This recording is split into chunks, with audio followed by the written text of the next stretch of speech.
আরে তোমরা এক এক করে এক একজন লোককে তিলে তিলে মারছো। You are criminals. তোমরা সমাজকে কি রক্ষা করবে? তোমরা নিজেরা নিজেদের মানুষদের রক্ষা করতে পারো না। বড় বড় কথা বলছে এখানে। নেহাত আমি তোমার বাড়িতে এসেছি যুধাজিৎ, তাই সংযম রক্ষা করছি।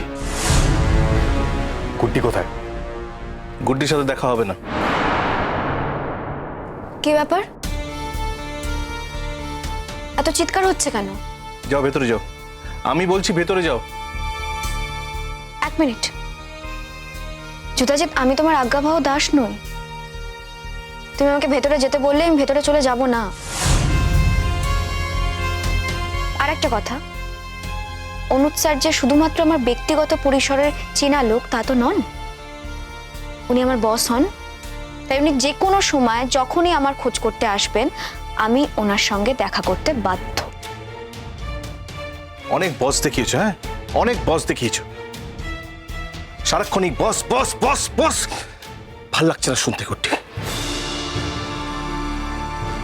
তার চেয়ে বলো না অনুজ স্যার আমার লাইফ লাইন। কেন বলতে পারছো না এটা? কেন? আচ্ছা তাহলে শুধু শুধু করতে তুমি আমাকে কেন বিয়ে করেছিলে বলো তো? কেন? যুধাজিৎ দেখো, তোমাকে এটা মানায় না যুধাজিৎ। আমি কিন্তু তোমাকে বাকি সকলের থেকে একটু অন্যরকম। হ্যাঁ তাই তো ভেবেছিলে আমাকে দুধ ভাত খাইয়ে রেখে দেবে, আমি এক করে চুপ করে বসে থাকবো, তোমাদের সব কথা মেনে চলবো, তাই তো? আমার কোনো ব্যক্তিত্ব নেই, আমার মেরুদণ্ড নেই, আমার জীবনে একটাই অপরাধ, আমি গুড্ডিকে ভালোবেসেছিলাম, তার জন্য আমাকে সব হারাতে হবে, তাই তো? কিরে এত চিৎকার কেন বলতো? বাবা অনুজ, সকাল হতে না হতেই তোমার মুখ। সকাল বিকাল মানে আপনি অন্যরকম ভাবে কথা বলছেন, আমি তো কিছু বুঝতে পারছি না। আর তাছাড়া আমি তো জানতাম যে আমি আপনাদের আত্মীয়, আমি যখন তখন আসতে পারি। হঠাৎ করে এই নিয়মটা কি পাল্টে গেল? না না, নিয়ম কেন বদলাবে অনুজ? তুমি যে কোনো সময় আসতেই পারো, কিন্তু তুমি তো আমাদের জন্য আসোনি, তুমি তো এসেছো গুড্ডির জন্য, তাই না? কালকে তো অনেকক্ষণ ছিল গুড্ডি তোমার ওখানে, তারপর কথা শেষ হলো না, রাত পোহাতে না পোহাতেই তুমি আবার চলে আসলে সকালবেলা।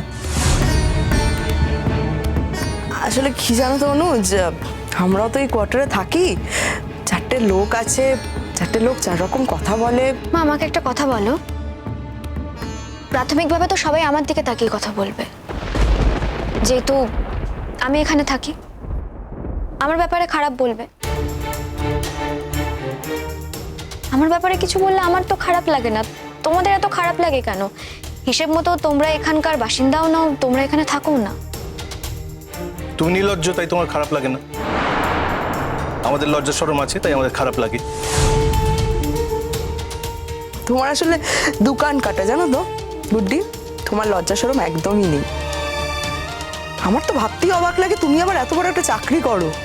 তোমার মতন লোক নাকি এত বড় একটা চাকরি করে, তোমার মতন লোক সাধারণ মানুষের দায়িত্ব নেয়, কি করে যে কি করে খেসা। ছি ছি ছি ছি। এই যে ছিচি কাটটা করছো, এটা আমাদের প্রাপ্য কিনা একবারের জন্য ভেবে দেখেছো মা? ড্যাডি ড্যাডি তুমি কখন এসছো ড্যাডি? শোনো অনুজ, তোমাকে একটা কথা বলছি, এটা কোনো অনাথ আশ্রম নয়। আর তুমি যদি গুড্ডিকে পেমেন্ট করে থাকো তোমার বাচ্চাকে রাখার জন্য, তাহলে বলবো এটা কোনো ক্রেশও নয়। তোমার বাচ্চাকে নিয়ে যাও, আমাদের পক্ষে তোমার বাচ্চাকে টেক কেয়ার করা সম্ভব নয়।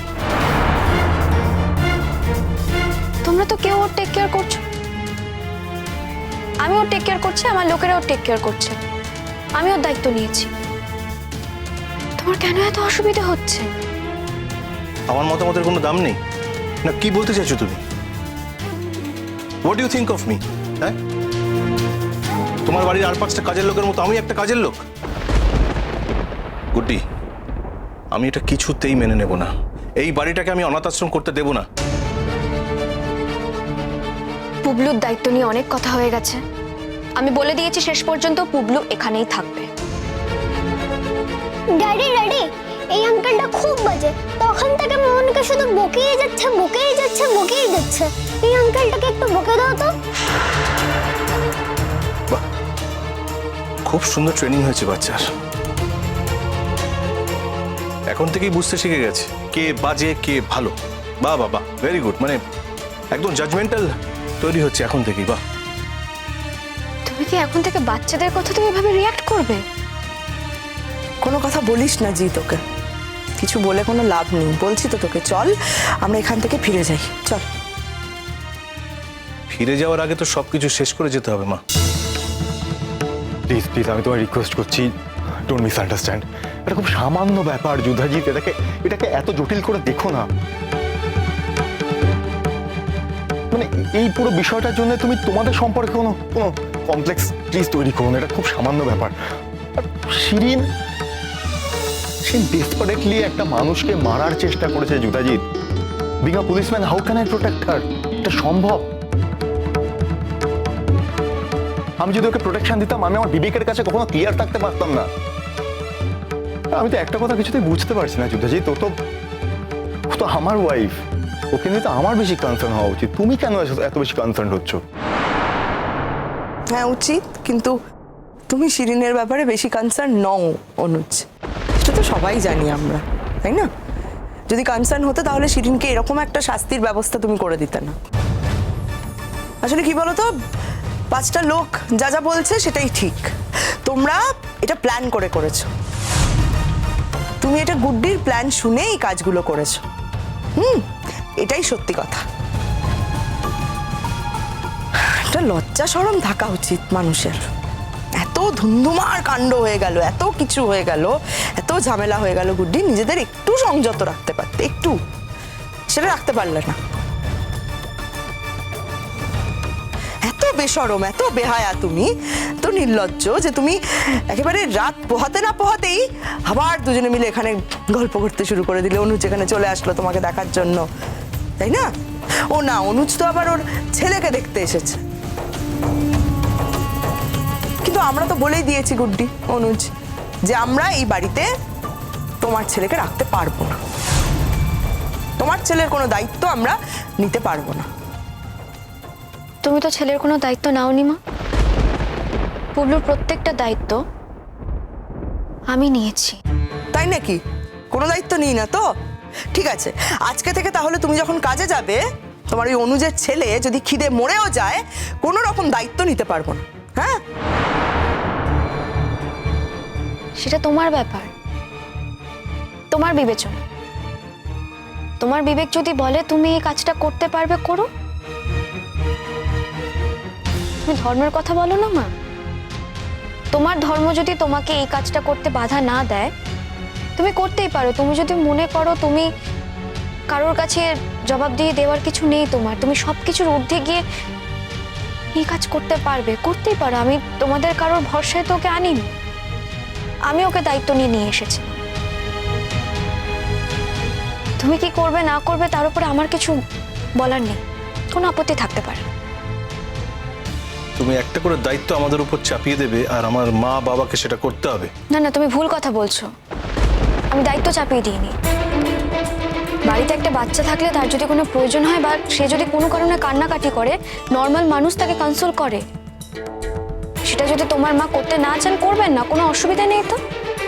আমি দায়িত্ব নেওয়ার কথা একবারের জন্য বলিনি।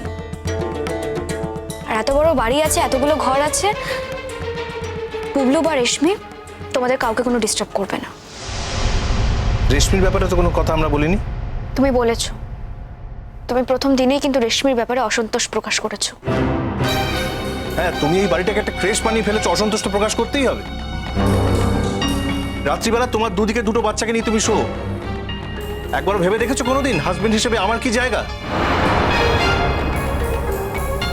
যুধাজিৎ, এই কথাগুলো আমরা আলাদা করে বলতে পারি।